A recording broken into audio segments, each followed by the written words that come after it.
And now, the Assembly will hear an address by His Excellency Gaston Alfonso Browne, Prime Minister and Minister for Finance, Corporate Governance, and Public-Private Partnerships of Antigua and Barbuda. I request the protocol to accompany His Excellency and invite him to address the Assembly.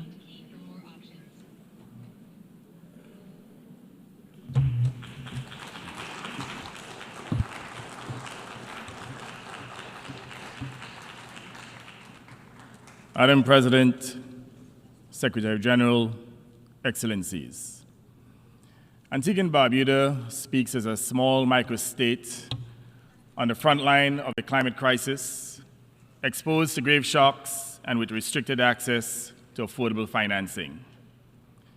The fact that my country's economy is among the fastest growing in the Caribbean and enjoys a high level of human development, it owes little to the global financial system, and even less to the global effort to curb climate change. While there have been some benefits, neither have helped to achieve the transformation that they promoted.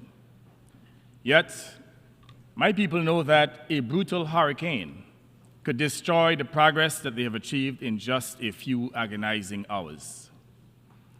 We have lived this reality before. Each year, we fear we may live it again.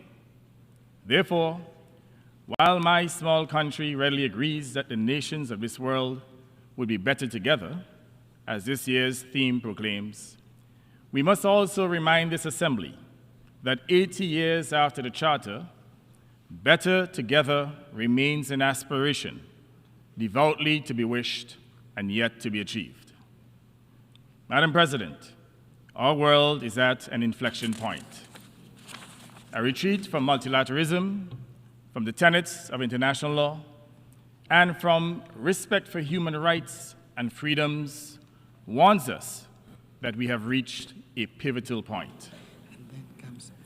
The conflicts we witness, the disregard for human life, the refusal to lay down arms and engage in dialogue, the disrespect, neglect of the poor, the small and vulnerable, these trends sketch a dystopian future, more divided than together.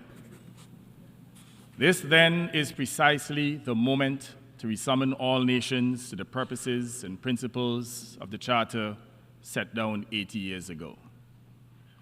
Without international cooperation, universal peace will not be achieved.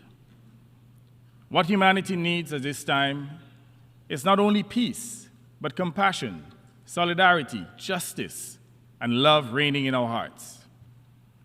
The climate crisis is not a weather forecast, certainly not for small island states. It is our daily plight. Shores retreat, reefs bleach, storms intensify, while droughts destroy our crops and animals. This is not fate.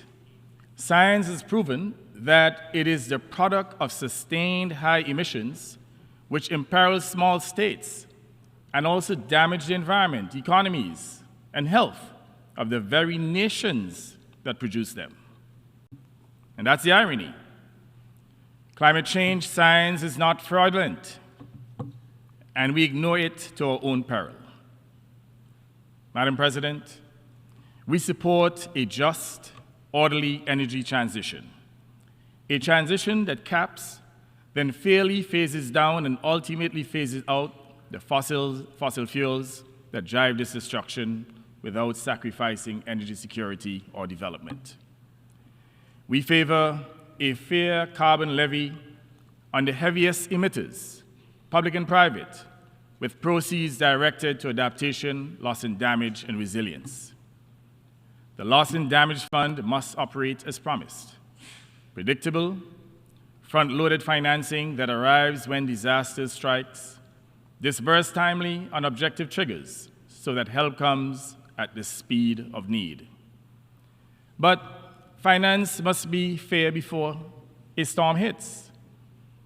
Right now, the inequitable international financial system makes the most vulnerable countries pay the highest price just to protect themselves.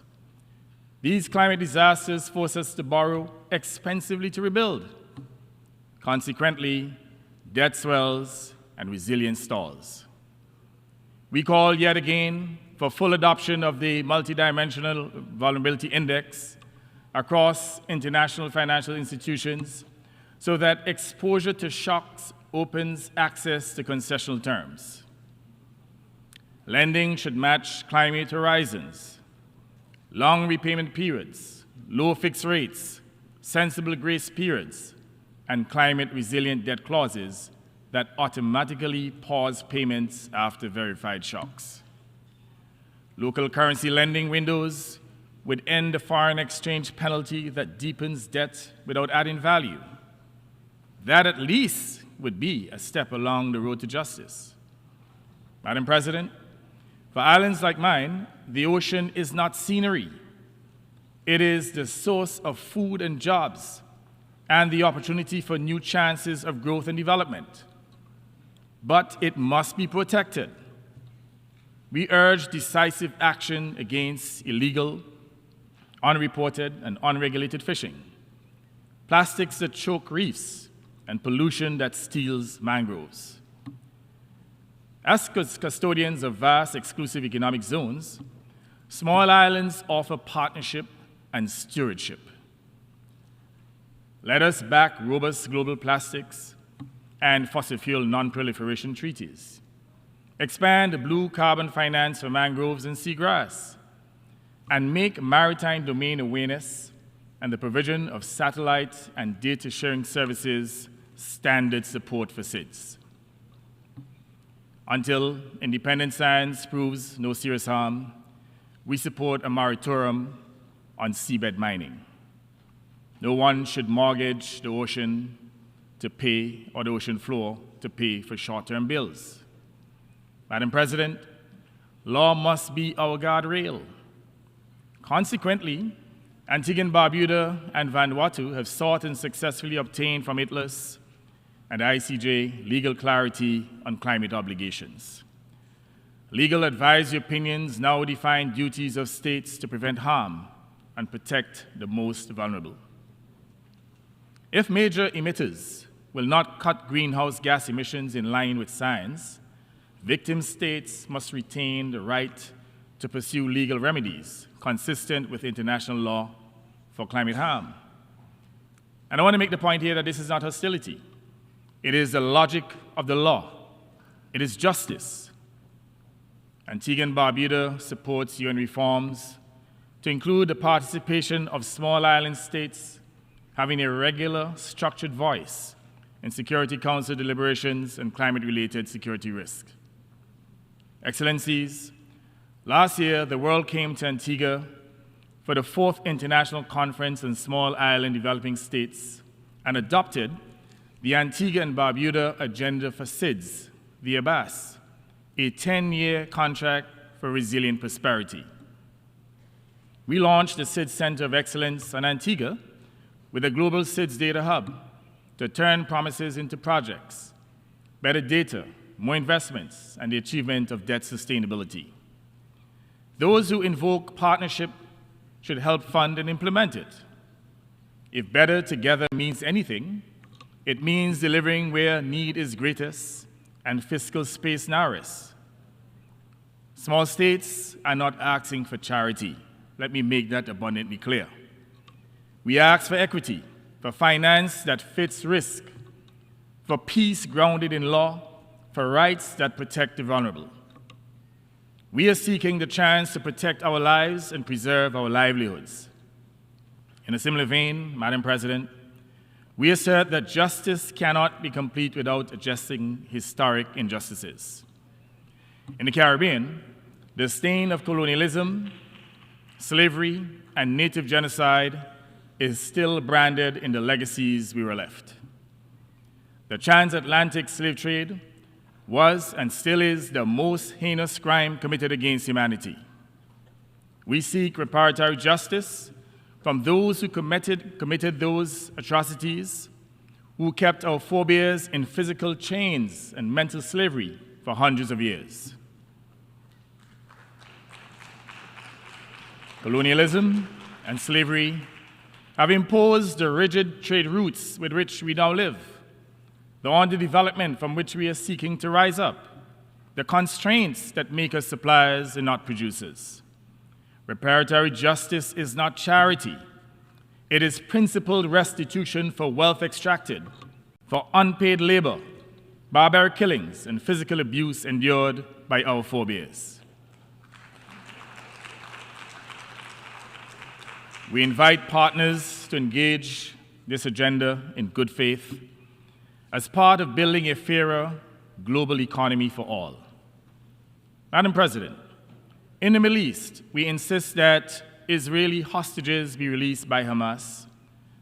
And I said here that civilians must not be pawns in any conflict. At the same time, we condemn the forced removal of people in Gaza from their homeland and the genocide that has occurred there. Humanitarian access must be guaranteed and the protection of civilians made non-negotiable. Antigua and Barbuda maintains its position in favor of a two-state solution, Israel and Palestine living side by side in security and dignity, consistent with the United Nations resolutions. We regret that the chairman of the Palestine Liberation Organization was denied a visa to attend this assembly in person. While we welcome the Assembly's decision to allow him to address this session by video, we remind everyone that the United Nations is, above all, a chamber for voices to be heard, not to be muzzled, especially during times of war and conflict. Shutting out voices does not shut down underlying issues. Similarly, in Europe, the war in Ukraine must end in peace and with justice, not in the battle fatigue of the besieged. We urge a return to diplomacy anchored in the Charter and call on all states to refrain from actions that prolong conflict or profit from it. Peace with law is the only peace that lasts. Madam President, I now come to Haiti. This beleaguered country demands sustained attention, not cycles of improvisation or improvisation. Funding has arrived in fits and starts while suffering has grown. We support a single Haitian-led plan, executed under a single Security Council mandate and financed through a single transparent Haiti Fund, aligning United Nations, the Organization of American States, and the Caribbean community behind one budgeted program with public accountability. Disbursements should follow results such as roads retaken from gang control, extortion stopped, arms and illicit finance interdicted, civilians protected, and essential services restored. Haiti needs one mandate, one Haitian-led plan, one fund, accountable and transparent. We urge every member of the Security Council to support the proposed resolution on increased security assistance for Haiti that is now before it. Action is long overdue. The Council must act to help Haiti and its long-suffering people. Madam President, we also address the conduct of counter-narcotics operations in the Caribbean Sea. Without judging facts not before us, including reports of lethal incidents off the coast of Venezuela, we restate a simple principle. The fight against drug trafficking must rest on cooperation and law. Interdictions should proceed under clear legal authority and rules of engagement that minimize risk to life, respect for sovereignty and the law of the sea, and prompt information sharing and review. Whereas Antigua and Barbuda stands ready to work with all partners against traffickers, we are concerned with the buildup of military assets, including a nuclear submarine indicating the possibility of military conflict. We remind everyone that our hemisphere should be respected as a zone of peace, not a theater of military conflict. Madam President, we also address Cuba. For more than 6 decades, The Cuban people have lived under a suffocating trade embargo, and Cuba remains listed by one country as a state sponsor of terrorism. Now, we all know that that classification is a hoax. It is in our hemisphere's interests to move towards normalized relations consistent with sovereign equality. Normalization is not a concession.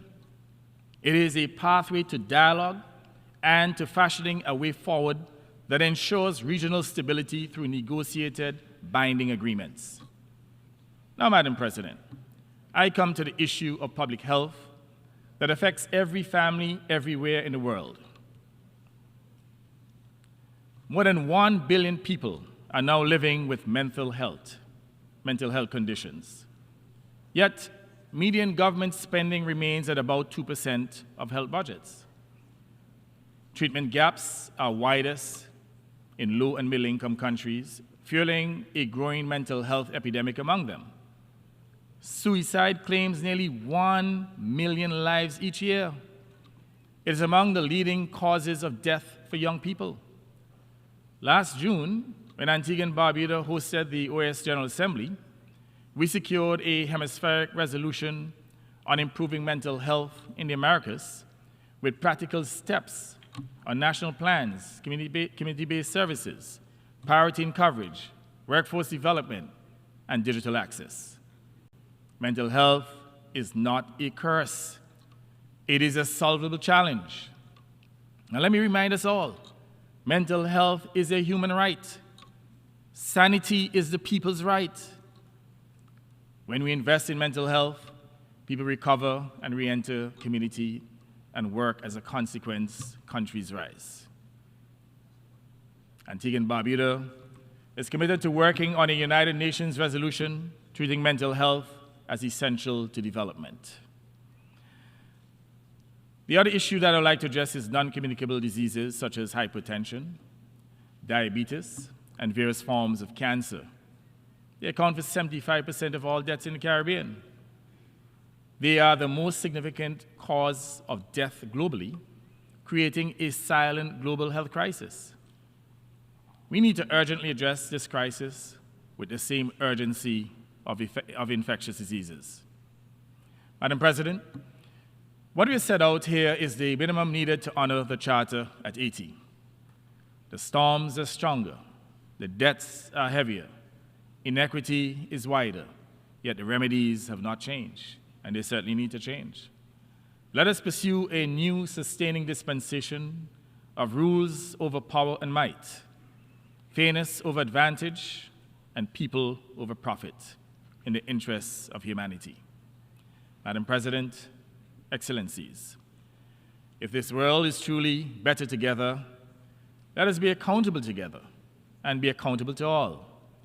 Not only to a few nations, but to all nations. Not only to the present generation, but also to the generations that follow. Not only to those who wield power, but to those against whom power is wielded. Distinguished ladies and gentlemen, I thank you. Blessings.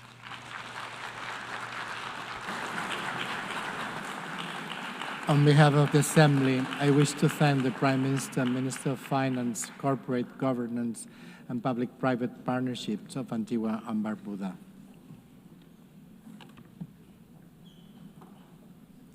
Now, the Assembly will hear an address of His Excellency